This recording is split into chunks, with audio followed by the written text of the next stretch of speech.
I think we're going to go ahead, just in the interest of time, start. The other panelists are on their way from far pavilions in the COP, so they're a seat when they get here. But we only have 45 minutes, so I don't want to delay any longer. We also have people online live streaming this, and so I know that they're waiting to see and to hear this, and so I'd rather just go ahead and start.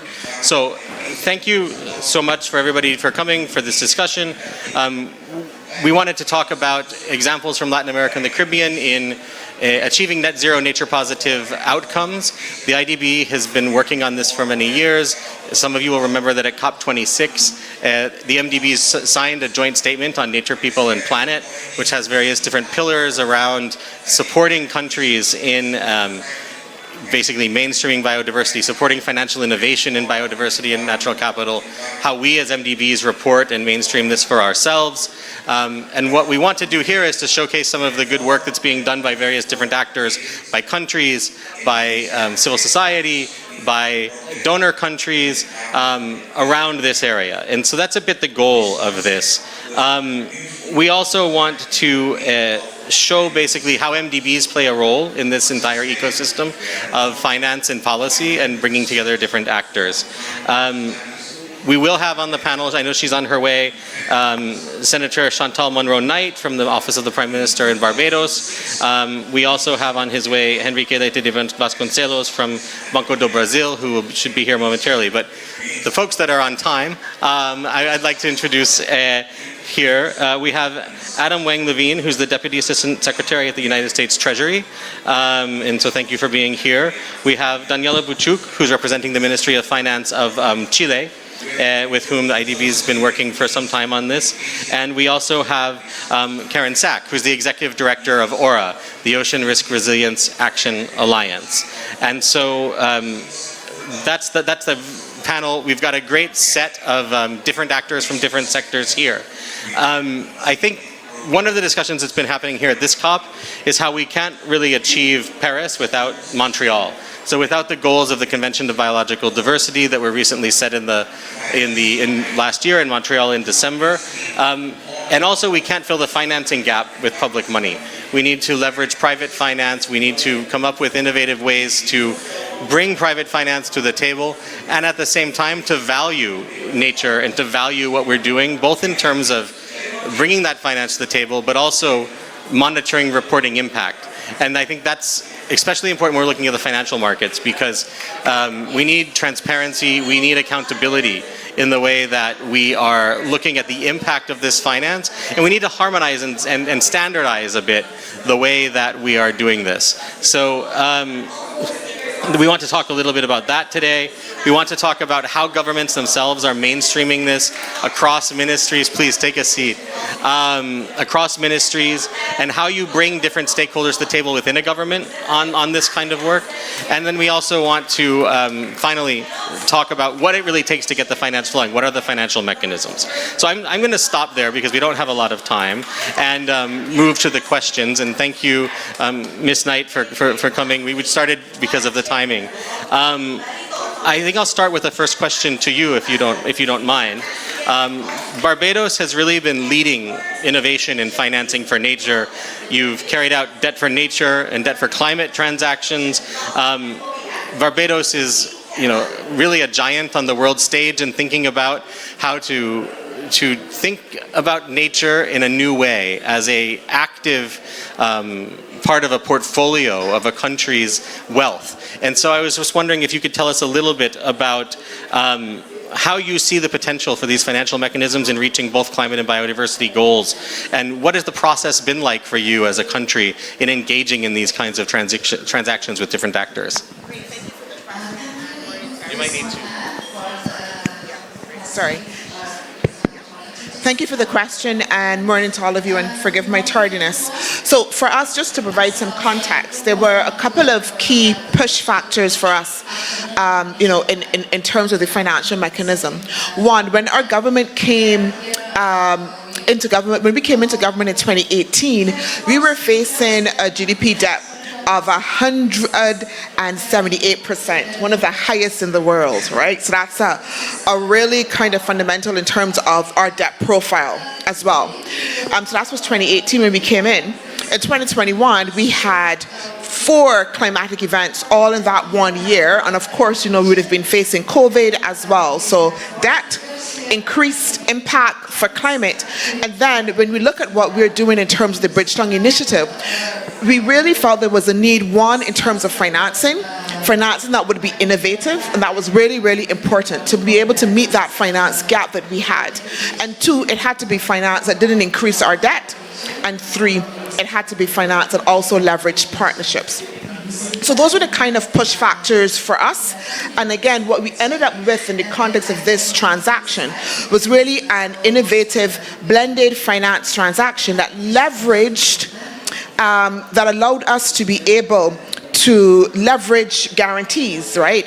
So we built a transaction that was based on a guarantee from a MDB, the IDB, which leveraged an $100 million US dollars through the IDB, but then also 50 million from an NGO, as well TNC, in order to allow us then to create savings estimated at over 50 million that then we will then plow directly into environmental and conservation initiatives, right? So that we had some key challenges, and then we developed with our partners this model that will allow us then to be able, over that time, over 15 years, again, to address our critical kind of environmental and sustainability concerns.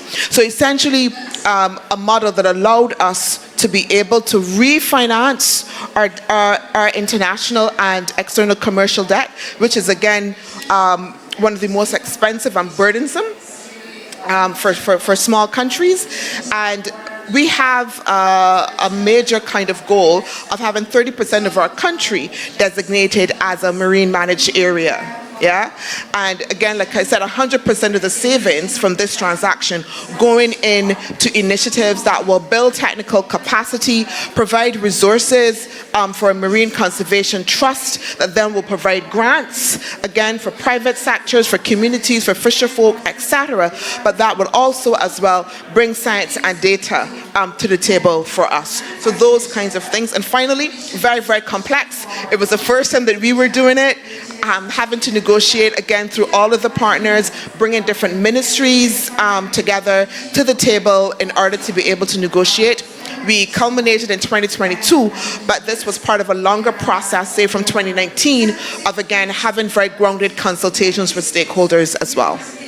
Thank you so much. And it was the first time that we were doing it too at the IDB. So we were learning together about this complexity of bringing together finance and government and different ministries as well. I know that Andrew has to leave early for another commitment. So maybe I'll come to you next and change the order a little bit. But from the U.S. Treasury perspective, from the financial perspective, how does the United States see the importance of nature as a tool for achieving climate goals? And how is this fitting into hemispheric priorities like the America's Partnership for Prosperity and others that the United States government has and that the administration has for our region? And how do you see these kinds of transactions? No, thank you for having me, and thank you, IDB, for hosting us for this important conversation. I think you asked, the first part of your question was, how do we see nature playing a role within APEP?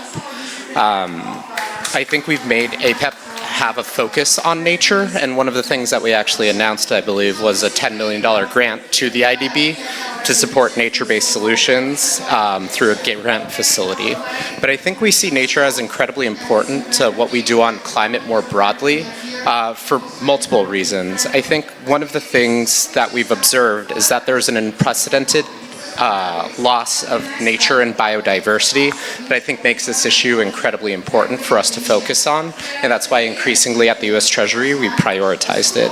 I think increasingly we've also recognized the interlinkages between climate and nature and vice versa. I think we've seen many nature solutions can have climate co-benefits. One example of this that we think about is, for the example, coastal mangroves can oftentimes protect tropical forests, but they can also act as important carbon sinks. And so thinking about the interlinkage between the two concepts, I think, has been one of the reasons that we prioritize this. Before I go, maybe I'll highlight two things that the U.S. Treasury is doing in this space. The first is that we continue to support the Global Environment Facility, or GEF.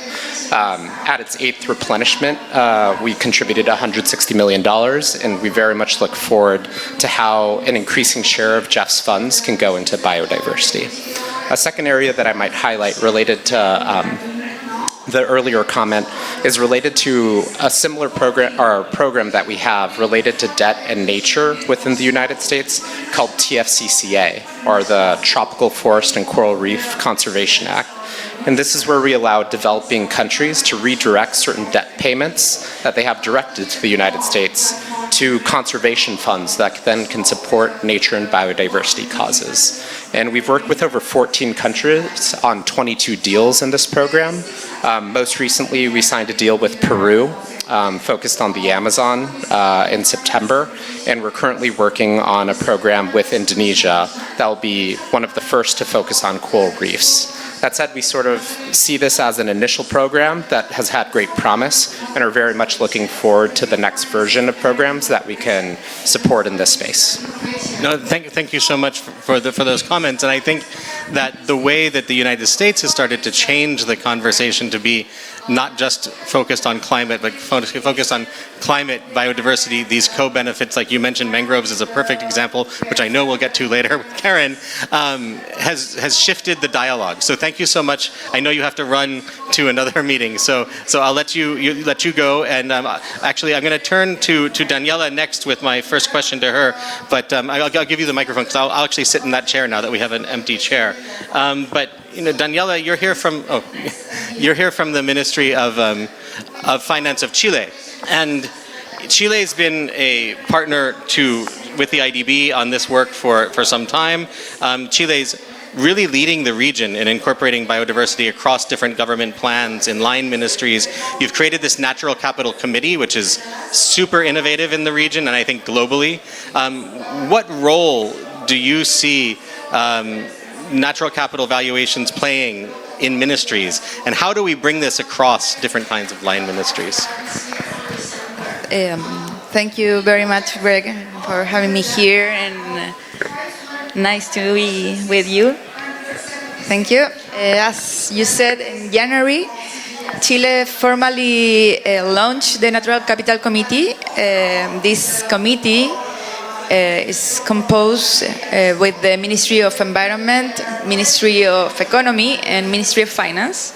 That's something we are proud to have, and with the permanent support of the Central Bank and the Council of Science too.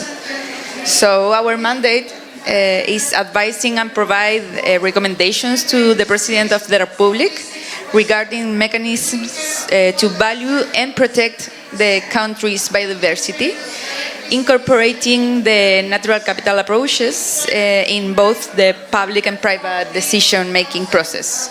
So the important thing is the government policymakers, in particular finance ministries and treasuries, who has the mandate to elaborate the policies, or propose and implement the policy, the economic and financial policies that contribute to create an environment for the mainstreaming of biodiversity within financial decision making and the alignment of financial flows.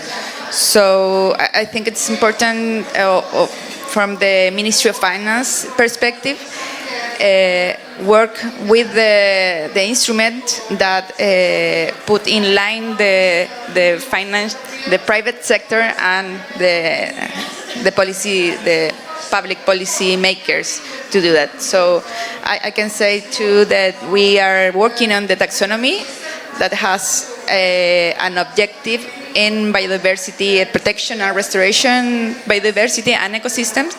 At the same objective that the European Union has in his taxonomy.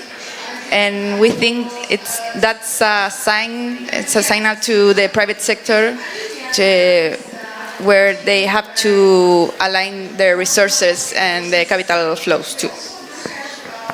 Thanks, Daniela. And I'm going to come back with another round of questions for each of you, but I think something that's come through in the conversation so far is that all of this is multi-sector and multi-actor, and that partnerships are key. In Barbados, we worked with a conservation NGO, an international conservation NGO, but also with multiple national stakeholders. In Chile, you have multiple different government departments, but you also have scientific organizations that are involved in this effort. And so I want to turn to Karen, who represents an umbrella organization that really is all about partnerships. And so, Karen, you bring together for looking at coastal resilience, international finance, the insurance sector, governments, nonprofits, local stakeholders. That's one of the pillars of your leadership of Aura. And you're doing groundbreaking work bringing financial innovation to a sustainable and equitable blue economy. So how do you bring the science into the financial instruments, and how do you create this broad coalition of stakeholders that then can drive action both on the policy side and on the finance side? Well, thank you, Greg.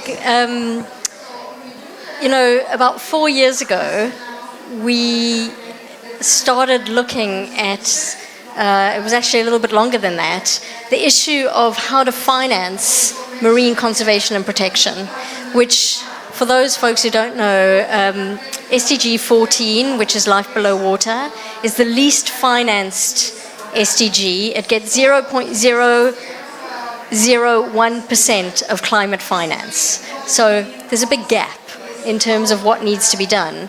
And we brought together a whole group of people in Bermuda, from finance, insurance, government, and civil society. And what was absolutely clear was we were all speaking completely different languages. We actually don't understand one another. It's from the finance community, they're looking at a $500 million deal, whereas in the ocean community, there's excitement for a $3 million deal. And so how do we put those different pieces together? And of course, science is at the core of that. So we've been building the Ocean Risk Alliance for that time, and the IDB has been one of our initial core members. We've now got over 80 members, including governments from the global north and the global south, multilateral institutions, civil society, banks, insurers. Our lead global banking partner is Deutsche Bank. Our lead global insurance partner is AXA. And basically what we try and do is join the dots so that the type of deal that was done in Barbados can be facilitated through people being able to meet one another and understand what they need to do. Again, behind all of those deals, what we hear both from governments as well as particularly from the finance sector is the importance of science-based knowledge in entering this space. And so, for example, if a bank is looking to engage in a debt conversion or a bond, they want to know that there's a scientific partner working on the ground who understands the local state of play and can feed into some of the metrics, some of the KPIs, some of the criteria that need to be developed and delivered on in creating a finance product. So it's absolutely key. But also we see science as critical as a knowledge partner. So for example, we've been working with the University of California in Santa Cruz to develop a coastal risk index to look at the impacts of sea level rise and habitat degradation in coastal areas, so that as government decision makers, but also the financial sector, are thinking about investing in certain areas or looking at their assets in those areas and understanding the potential for those assets to be stranded from the loss of nature, what that means in terms of the types of investments that need to be made to build forward. We also work, and our lead science partner is the Stockholm Resilience Center, to understand where the investments are being made around the world, and critically, of course, where those investments are not being made. And when we look at small island developing states, or what we in our community call the big ocean states, because the ocean real estate is huge and critical in terms of building resilience, understanding that, for example, all of the investments in 2020 that were being made in the offshore renewable energy sector were being made in the global north, none of them were being made in the global south. helps us work with partners like IDB, like the Commonwealth, like insurance and finance partners to get to the table and say, how do we bring that kind of finance to the table so that Barbados doesn't have to rely on shipped-in diesel fuel, which is emitting fumes from wherever its point of initiation is, all the way to Barbados, and then that second set of fumes and the cost to a country like Barbados, but instead are seeing investments into resilient offshore renewables that can power the economy without increasing the debt or carbon emissions at the same time. No, thanks, Karen. And I think something interesting that's emerging in the conversation is the importance of KPIs and the importance of science and how this is fundamental to getting the policy and the financial frameworks right. So I want to explore that a little bit in the second round of conversation. And I've gotten a message, so I'm sending apologies from our colleague from Banco do Brasil, who I think was caught up in something else. So we have a little bit more time for the responses. And I guess my first question, again, to the government of Barbados is the KPIs and the deals that have been done and that are being reported on. You mentioned the 30% ambitious target that Barbados has is really important in providing certainty to the markets and certainty to investors that the impact is being had. So making that recording process transparent, making that have integrity. Can you talk a little bit about how that's being managed in Barbados in the context of the projects that you have, so that not only the investors but also the local communities, your constituencies, want to see the benefit of this on the ground? Absolutely. But before I do that, I'm just going to steal some of Brazil's time. Just 1 second. Because I think that the point coming across just in terms of partnerships, is really important. I think for us, just in terms of finance and the innovative financing, is that we need to have partners who see the vision, and who are invested. So I think IDB has been that sort of partner, and what we've been able to do, I think is something, that we have to then be able to replicate, across, and particularly for small and developing states as well. So I really just wanted to double down on the value for this is the partnerships, right? And that's what we are also promoting in the Bridgetown Initiative. So I just really wanted to add to that. Now, when we talk about the KPIs and how we are managing, so like I said before in the first response, complex project, right? So we kind of have two twin things. So one being managed out of our Ministry of Environment and Blue Economy, but then also a finance side that also then been managed through our Economic Affairs Division. So being able to make sure, however, that in the center of that we do put the issues of marine conservation as kind of the key target areas for us. So in terms of the KPIs, we had very clear targets going in, as we talked about, that 30%. But it was also as well about the establishment of this Marine Conservation Trust, which we are calling the Barbados Environmental and Sustainability Fund, and also as well setting up an endowment that will make sure that we have a sustainable funding for that past the 15 years as well. So that's really, really important. So we kind of had those kinds of key targets. And what we did was to make sure that we established the fund as an independent entity. It has a board of directors of 11, but 7 of those are non-governmental. It is intended to be audited externally. It's in the process of now developing a 3-year strategic plan, but again, that will be subject to consultation from those very same stakeholders. And the design of the fund as well, like I said before, was informed by over a year of consultations with our stakeholders on the ground to make sure that we would get their specific buy-in in relation to the design and the specific actions that the fund will then be able to undertake. And again, those range of stakeholders are the ones then that can apply to the fund, and then the fund and the board of directors will be responsible for managing the outputs and being able then to make sure that we are keeping track again, of those kinds of critical KPIs. So a very well kind of developed system, again, in terms of checks and balances, and making sure that our stakeholders, which are our beneficiaries, which are the key persons, can actually see themselves involved in the project and is actually then responding to their needs. And again, just doubling down on the point that 100% of the savings, which is another kind of key things, are supposed to go into that. And then there are, again, specific checks and balances for us if that doesn't happen there. So very much kind of built to deliver. Thanks so much, and I'm really happy that you mentioned the years worth of consultation with local stakeholders, because like you said, if the local community doesn't see the benefits and doesn't feel included, then why are we doing this, right? We're doing this because we want to have an impact on nature, but also on livelihoods, and so that people are part of nature, people are part of biodiversity. We want them to see the impacts as well. So really great point on that.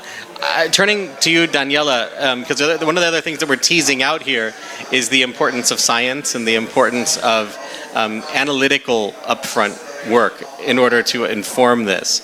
And so, there's a pilot project that is going on with IDB, with Chile, with the Stanford Natural Capital Project, which brings together numerous different academic institutions. And in that process in Chile, can you talk a little bit about how natural capital evaluation tools, how natural capital planning tools can be useful in a specific scenario? I know in Chile you're looking at watershed management, so I actually love that all of us here are talking about blue topics, and so this is very well linked. Thank you, Greg. As I think all of countries, our main concern is the water scarcity. So this project is important for us. So this pilot with Stanford University, the main objective of this project is generate information related to the measurement and valuation of natural capital in a focal point, in a focal region of Chile. And this evaluation, with this evaluation, we can make different scenarios for changes in natural capital associated with the protection, restoration, and or enhancement actions, considering a basis the specific needs of the instruments outlined in the water, forestry, and or biodiversity policies. So it's not only watersheds; it's a big perspective. And in Chile, we have several policies aimed at integrate nature and biodiversity and different management and jurisdictional levels. And this pilot project has identified three main policies or three main policy windows that offer opportunities for an aligned integration of natural capital approaches for watersheds management, and this is everything. All this pilot is in region called Rio Bueno watershed. So the policies and instruments related to the watershed that we identify are the climate change framework law. It's a new law in Chile that has 1 year of life, and the reform of the Chile's water code. So this instrument provides information about the governance of country water resources. We have two policies related to the conservation, recovery, and sustainable management of the forests. And the last one is the National Biodiversity Strategy, which covered diverse actions, including the identification of priority sites based on their ecological value and ecosystem services. So these different policy windows, we can work with those and inform strategic integration of different policies effort. So we have something like an inventory to identify different perspectives. The first one is the specific policies located in the focal region. The second one is the scenarios for implementation. And the third one is the stakeholders and key actors in the region. So we need to identify potential beneficiaries of ecosystem services, sectors, and representatives that should be involved and validate this natural capital approach. So in summary, this pilot will provide specific recommendations to advance in the incorporation of natural capital approaches. We need more data, we need more information, but we want to the implementation of these prioritized sectoral policies. And this component consists of the process of synthesis and assimilation of the results to contribute concretely to the requirements of public policy instruments. Thanks, Daniela. And that also links to the future financing, I guess, of all of these activities too, which is something that we've been talking about. So I have one more question for Karen, and then I actually have a question for all of you. Since we have a little bit of extra time. But for Karen, can tell us a little bit about some of the projects and programs that Aura has in the Latin America and Caribbean region, and what has made them, that are the ones that are successful, what's made them successful, or what are some of the lessons you've learned along the way in this collaboration space? Thank you, Greg. So two comments before I get there. One, it's great to have three women talking about this and focusing on blue, because even 2 years ago, we would not have been speaking about blue finance or have women on the panel to do that. So yay us and you for doing that. I think...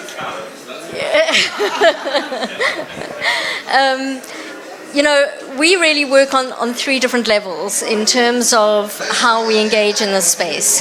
The first is actually working from the ground up and seeing how we can work with community leaders, with small and medium-sized enterprises to provide the initial grant kind of finance or investment finance to build the project pipeline. Because as we look at blue bonds, as we look at debt for nature conversions, while we're looking at that 30% protection, we also need to think about the 100% of the exclusive economic zone and ensure that there are sustainable blue economy activities happening within those. And all of our projects, and we now have about 40 projects in our pipeline, are very focused on deploying finance and insurance products at the core of those projects to ensure that they can be sustainable for the long term.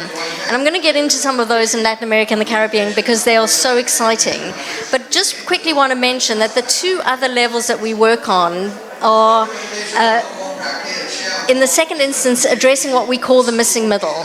And that is working with partners both in the policy space to create the policy enabling environment so that there can be investment in the space, but also thinking about what many entrepreneurs call the valley of death, where they've got from that initial grant funding at the beginning to a $1 to $10 million ticket size, and they cannot get the investment. And for those entrepreneurs who are working in the global south, that's often the end of their entrepreneurial journey. They can't fail fast and often, as the Silicon Valley folks like to do. They've got that one opportunity, and we need to address that. And so actually at Aura, we are working at the moment on the development of a specific impact fund focused on investments into small island developing states across that ticket size. It's called the Outrigger Fund. We'll be making an announcement about it tomorrow. But we are very excited that it's going to focus on 6 sustainable blue economy sectors and include countries like Barbados that are not eligible for some ODA funding because their development has exceeded the limits of ODA funding, but don't have the credit ratings to get access to the more institutional finance. So addressing that missing middle. And then finally, of course, we need to look at how we work from the top down to build that global ocean financing ecosystem, the capital market for the ocean.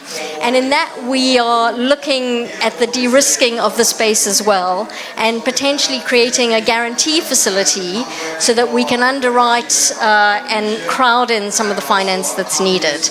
And we are more than happy to talk about that in more detail. But most importantly, I think at the moment, those projects from the ground up, we are working on everything from invasive lionfish and turning invasive lionfish into leather for the fashion industry, and in doing that, creating jobs for small-scale fishers in coastal communities that may have been disenfranchised, building savings accounts for them and small business loans to enable them to get into the business and stay in business, and most importantly, stay in their communities.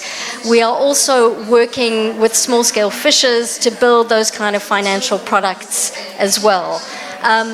We are looking at 30 by 30 finance and how to build financial improvements in countries like Costa Rica and Colombia, so that as that investment into 30 by 30 happens, marine protected area financing can be more sustainable through things like conservation trust funds. And we also are looking at, and this is one of our first projects, and it's really exciting in terms of that de-risking, the role of insurance in all of this. So one of the first projects we did was actually underwritten by the IDB to do an economic valuation of the Mesoamerican reef, which had never been done before.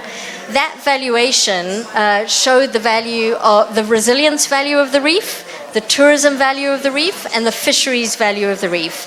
And with that, the insurance brokers, WTW, could actually create a policy for a parametric policy to insure the reef, different sites on the reef. Initially it was 4 sites. It's now been scaled to 11 sites across 4 countries in the Mesoamerican reef. Because what happens once a hurricane hits is, where governments are very focused on protecting people as they should be, all the debris that is washing in and out along the reef is, as the days go by, destroying more and more of the corals, which are the resilient infrastructure, the natural infrastructure that's out there. And of course, there are no tourists coming in, and so there's no revenue. So this is an incredible product which is now being scaled across the Caribbean and around the world, wherever there may be a coral reef, which essentially enables a payout within 10 to 15 days of the hurricane. Reef defenders, who are the workers, the tourism workers or the small-scale fishers, are trained in advance of that to get into the water, to get the debris off the reef. They are paid during that period of time where their incomes are not coming in. The reef is cleared off of that debris, and it helps to basically keep the economy ticking over during that immediate aftermath. And it's really exciting to see that now expanding into Costa Rica and Colombia. So lots of excitement on the insurance and the de-risking piece, and also thinking about insurance for small-scale fishers for business interruption. The opportunities are as vast as the ocean itself, really, and our opportunity is to bring in the financial sector to look at how we can create those climate resilient opportunities to keep coastal communities intact and in place. Thanks, Karen. And having worked actually in Barbados, I don't know, a decade ago, on trying to bring together the hotel sector, the environmental sector around coral reef restoration, and I think we were a little bit ahead of our time without the financial mechanism. And so now to see the financing mechanisms come in behind that really are transformational for this, because we know that these businesses depend and these livelihoods depend on these resources, but having the ability now to finance that through the market is fundamental. So we have about 5 minutes left, and so I want to ask you each, just with 1 minute, a question that's actually to benefit me. The IDB co-chairs the MDB Working Group on Nature. Tomorrow we'll be releasing common principles for tracking nature-positive finance with other MDBs. We'll be putting out something tomorrow about all the different things we're doing in line with the joint statement. But you represent different actors. What should we at IDB, what should MDBs be doing more or less of to support each of you in your goals? Because this is an information gathering exercise for us too. And you are our clients. So which of these things do you want us to support more, or is there something that we're not doing we should be doing? So just with 1 minute each, just if you have any ideas.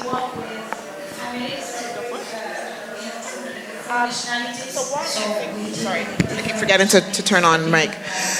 So one for me again is just really on making sure that we keep the focus on that innovative part of it in terms of the financial mechanisms that are really accessible, and also as well that link communities. I think that's the important part for us. So once we have that focus there for us, you're on the right track. There. I think too as well, what really struck me about your statistic, in relation to the fact, 0.0% of financing, really going into marine conservation is in relation to just making sure that we also as well provide innovative financing mechanisms that meet deficits, very real deficits for us that are in unfunded areas that are critical for small island developing states, right? And I think the third part that I heard, and as a strand coming forward, and I was like, that's a big part of it. We all talked about it, was the data part. Yeah? We all talked about that data part, that science part there. And I think that's really important for us again. So it's that strand in terms of innovative linking communities there, making sure that we continue to provide resources to fund normally unfunded areas that are key, but also as well providing opportunities for science to be able to meet us as well. Thanks so much. Daniela, I'll let you. I was thinking about we were talking before this panel. I think IDB is working with Chile in taxonomy, but specifically in the adaptation and mitigation objectives. And maybe this is something personal, maybe from the perspective of Ministry of Finance. The protection and restoration of biodiversity and ecosystem is an objective of the taxonomy, but it's not has not been developed now. So I think it's something important. It doesn't have to be a new taxonomy, but we need to move forward in that objective. So I think it involves the information, the data requirements, and what we need to go forward. Thanks. And so Karen, 1 minute. Yeah, so you're about to have a 5-point plan of action from these two things. And Great. I'm going to say I'm all ears. 3 more very quick things. First, we need the MDBs to de-risk investments to get private sector finance to the table. we hear too often that the longest and the most challenging funding it to get out the door is from the MDBs, from the private sector. They can act fast, but they need that de-risking. 2, the recognition that adaptation and mitigation are 2 sides of the same coin. We've got to take them out of our silos, and the MDBs can lead the way on showing how those 2 things fit together. And 3, there are some brilliant ideas percolating with private sector actors. I see Rowan Douglas here from Howdens. They've done some incredible work on loss and damage and insurance modeling, and within civil society.